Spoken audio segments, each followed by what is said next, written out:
Good day, welcome back to another episode on the channel here. It's been a while since I've uploaded a video. I know in the last year it's been kind of a hit and miss, but I'm hoping things are going to change. We got a new studio we're building. Right now today I wanted to upgrade my Argon 40 Argon 1 with M.2. Right now I'm running Raspberry Pi OS 32-bit, which I want to upgrade to the 64-bit. So we'll be doing that today. So with that being said, let's have a look and see what we got here. All right, so this is my current desktop here. I'm just gonna get my other monitor turned on here. Since I can control everything now from one controller. Oh, there we go. All right, we got some action there. Let's get this guy up here. So basically what I want to do is I've installed so much on this system. Right now I have a 500 gig, I do believe a Western Digital Blue drive in there right now. But I've already pre-loaded the 64-bit OS. So what I'm going to do is get that installed. I just wanted to be able to have Wi-Fi and everything set up right away when I went to get this all going. I won't have any of this stuff on here. Basically what I did was I wanted to back up my system. So there is this wonderful tool. Where to go? Right here. Called SyncThing. Now, if you haven't used Pi apps, I highly suggest you do. It'll make your life a lot easier, and getting those updates on those apps is great. As you can tell here, I just have way too much stuff on here. And a lot of it I'm not using anymore, so I want to get back to this being my daily driver. I figured I haven't played with the 64-bit OS that much, so let's see what kind of issues and things that are going to come up in that, and maybe see if we can get a little bit more performance boost on some of the apps. What I'm going to do is I'm going to grab the Pi here. I'm just going to power it down. All right, so I've got that powered off. Let me just undo the cables here. And the great thing about these units, like this is to me an awesome case. It runs a little hot, but I do love the fact that we get that M.2. I've got a couple things I've actually designed for this case to make it a little bit better. So yeah, like I even label on the inside here. Oh, it's not gonna go in. Maybe I can do this. So as you can see on the bottom there, I got it labeled Pi 4 8 gigabyte with a 500 gigabyte Western Digital Blue drive on it. So with this case here, it's the Argon 41. This is version 1, so I have the smaller HDMI ports on it. You can't get these anymore, I don't think. I think you can only get the ones with the larger HDMI ports on it. And that's absolutely fine. So the first thing we need to do is get rid of this guy for now. And we're going to pull it apart. So for right now, what we're going to do is just take our micro SD card here with our new operating system on it. We're going to plug that in right here. And we're going to boot into this one. And then once we're booted into this operating system, we're going to attach this one. And then we're going to copy that all over. Not bad. There's really no dust in here, so I'm kind of happy about that. So far this system has been great. It gets left on all the time. Yeah, 500 gigs on a Raspberry Pi is kind of a nice little sweet spot where you can use it as your daily driver. So as you can see, I do not have the screws in it on the bottom, and that's because they are in a packing box somewhere. So I will not be using them today, but it's just the 4 screws on the bottom that you would have to remove. So on the bottom of your case, there's going to be these little holes beside the feet standoff, and you're just going to pop them out. And as you can tell, I'm missing some of the rubber on some of these. It's been used a lot. I would love to have seen how many hours are actually on this board. So now I have this. Let's go ahead and boot it up. I'm just going to plug everything back in. HDMI. Where are you going? And power and keyboard. And then power that up. So as you can see right here, I do have the adapter not plugged in right now because we're going to boot right into the new operating system, and then we'll copy that over. I've done videos on this before, but just so you know, it's not that hard to do. Let me just, come on.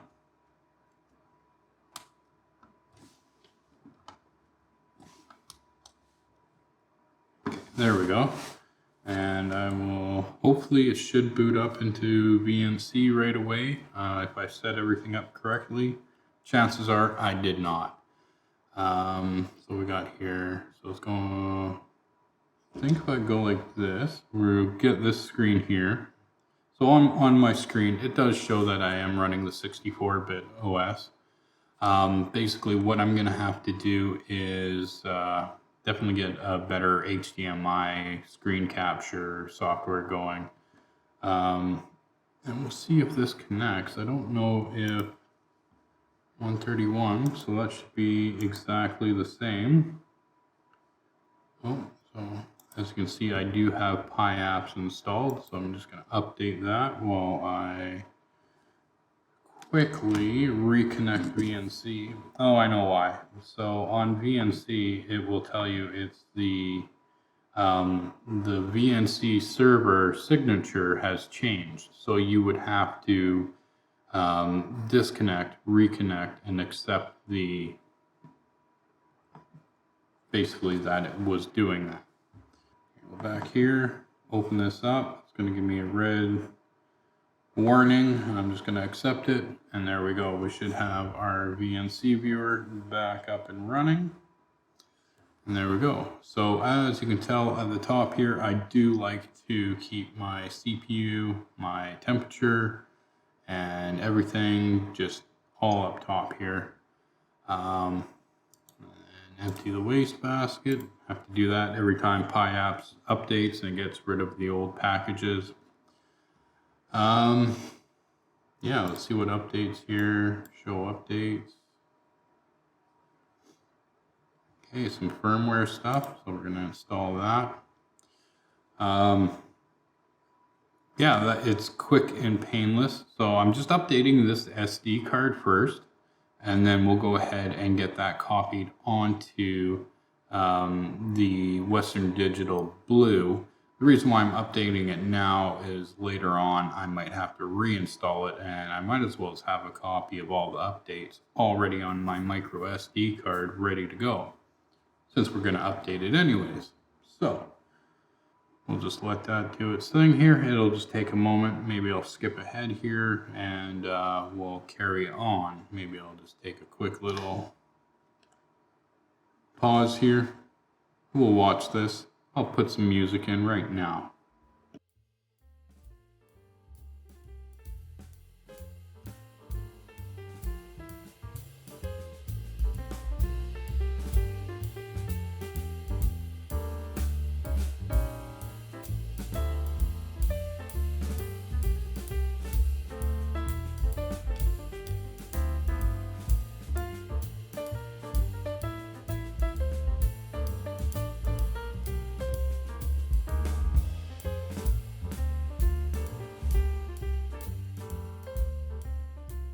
Alrighty, so the system is up to date there. So all I'm going to do now is I'm going to come back to this guy here. I'm going to take my little adapter here, Let's see if I can do this the right way the first time.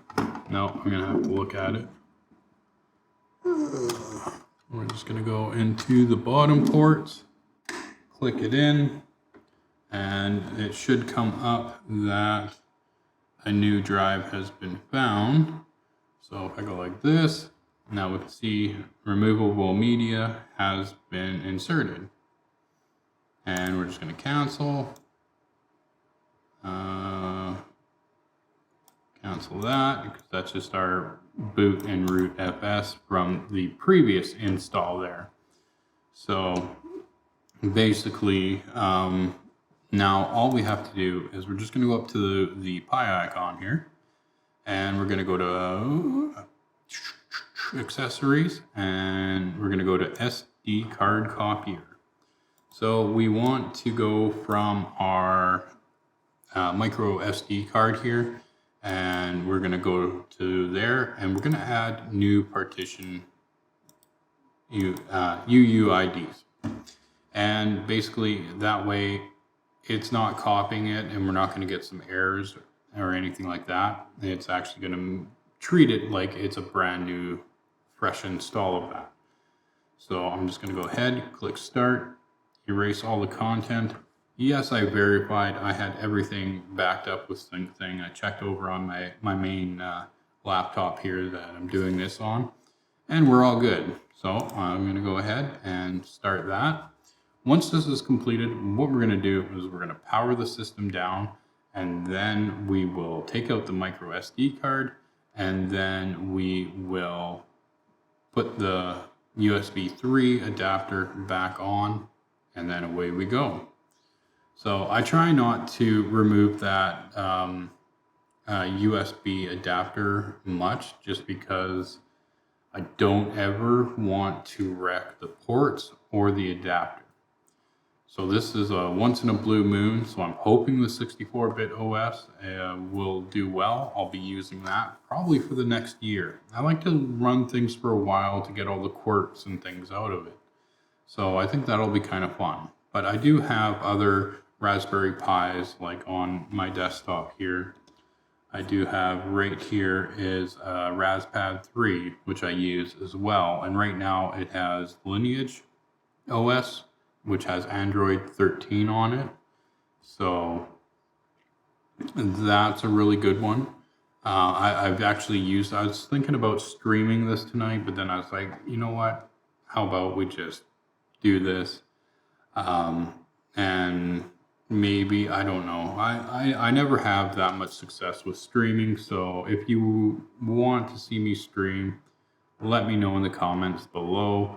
Or any Raspberry Pi things that you would like me to cover. And yeah, it's a wonderful world in Raspberry Pi, and I gotta say I use it every day, and I have for I don't know how many years now. It's been a really good run so far. And I originally started off with the Raspberry Pi 3B and then the 3B Plus.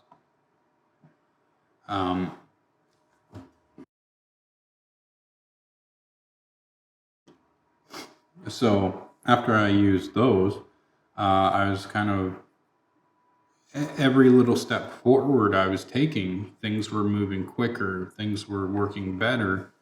And with the updates that they do going to the Raspberry Pi OS, is phenomenal. I even put the Raspberry Pi OS on some old laptops just because I wanted to play around with some of the other stuff that you don't get to having the ARM chipset on here. So that was fun.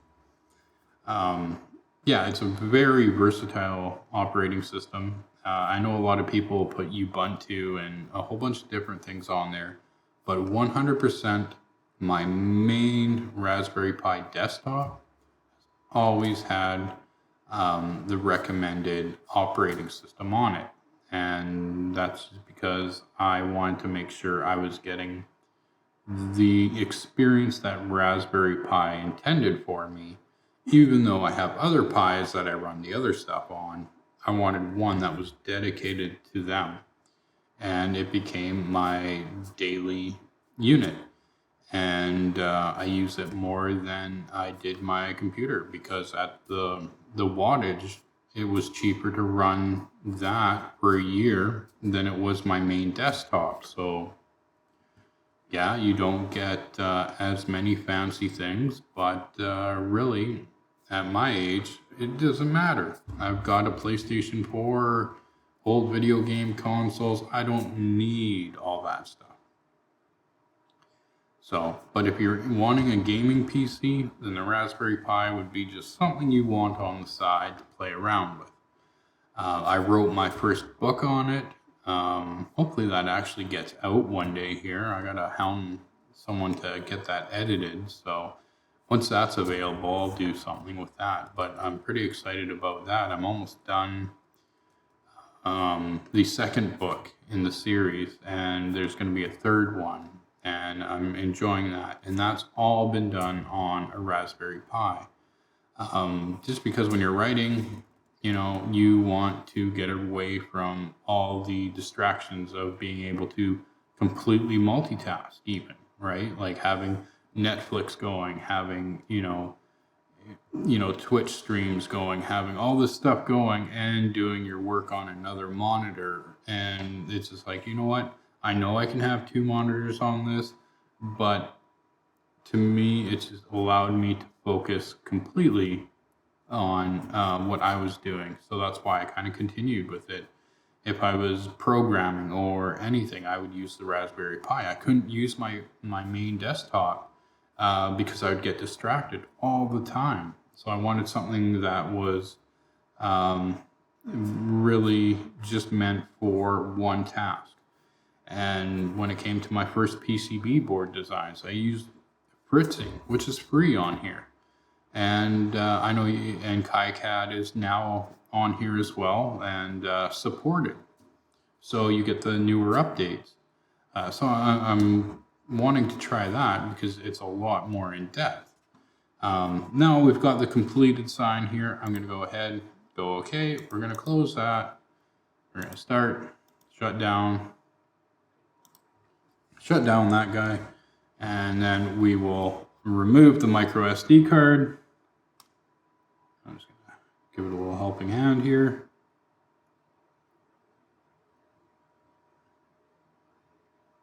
I think the version 1, the power button is a little finicky, but yeah. Okay, so it's completely off now. I'm going to go ahead. I'm just going to undo this guy and my power cable because that's just what you do. Now I'm going to go ahead, remove this guy here. There we go. And we're going to fold it back together. And then we're going to put this guy back in here. Done. That is it. Put our power supply back in. Set it in its forever home over under my monitor. Fits nice there, nicely cable managed. Not really. And then we're just going to power it on here. And we will wait for VNC to reconnect. Yeah, I guess I could. I do have another cable. I could try running it through my video capture card, but I usually don't have much success with that. So,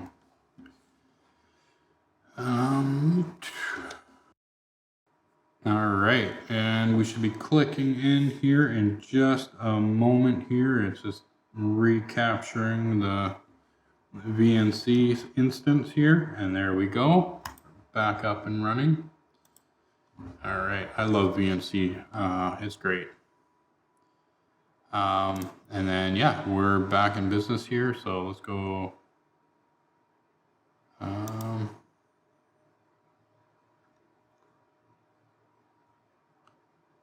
So I'm just curious now. Let's go to YouTube. I just want to play a video. So this is the first time this browser's done any work, so it hasn't cached anything or anything. So I just want to see what is going to happen here when we try to run something. Actually, / game tech electronics. We should go to be able to get to my channel. And once we're here, all we're going to do is just load up a video and we'll play that for a moment. This does seem a little bit slower. I will give it some time. And maybe there's settings I have to, there might be browser settings and things that I have to do. So, as you can see here, I don't think I have, yeah, if you're wondering about Pi apps, there is a lot of videos on it. I know this video is low quality, but I'm going to try it on full screen. It might be jittery to you guys, but I want to see it, what it looks like to me. So far, not too bad. But look at that guy. Oh, man. So we are in 1080. That's as high as we'll go. At least I know that's done. Ooh, Xbox. Yeah, we gotta get back into video games here soon. I'm missing that. Maybe we'll do some mods and things. Okay, anyways, that's working. Okay. And we're just gonna go.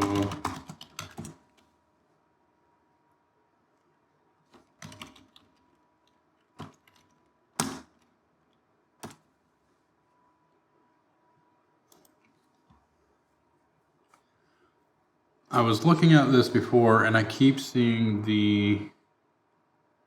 this one here, the Argon Eon, and I see it for 150 US here, but if I go to Amazon,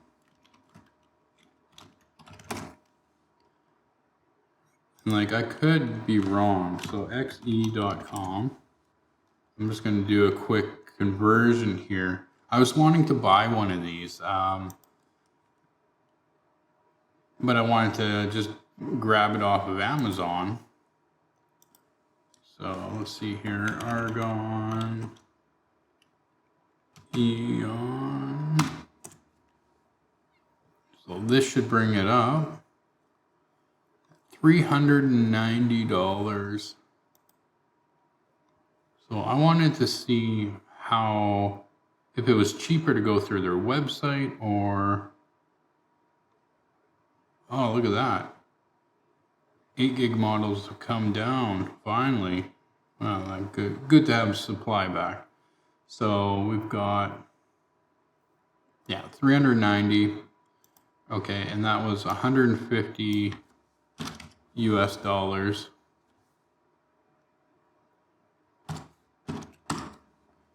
And we're going to convert that over to Canadian. Convert. So 201.62. Now, what is the shipping?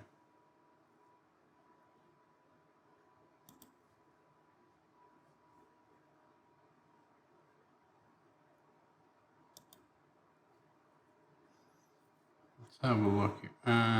Come on. I don't want to create an account. I probably have one, but all right. Let's see. Does it have?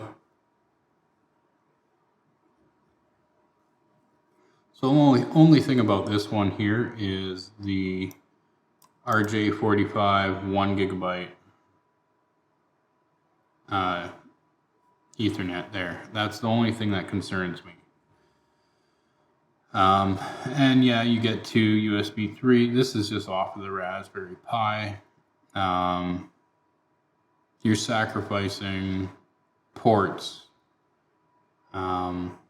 And because USB 2 is a lower wattage, I do believe, I think they're splitting 1.3 off of that. I wouldn't doubt it. So 12 volt, 5 amp power supply. So still under 100 watts. Anyways, that's gonna do it for this video, I think. Let's just have a look here. Let's go to Task Manager. So what do we got here? So yeah, we got our memory.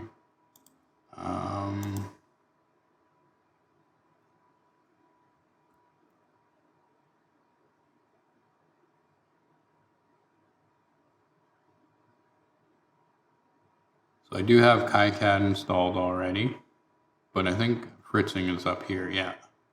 So I've just got the basics installed here. I'm gonna try getting OBS working on here as well, so I can get streaming on the Raspberry Pi. That was one of my things. I was hoping that the 64-bit OS would run it just a little bit better and make it manageable. So we'll see. But that's going to do it for me.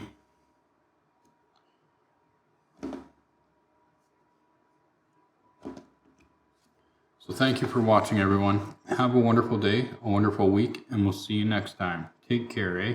Make sure to hit that like button and subscribe today.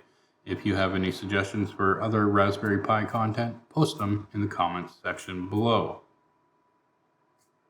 Yeah, why not? All right. I'm good with that. All right.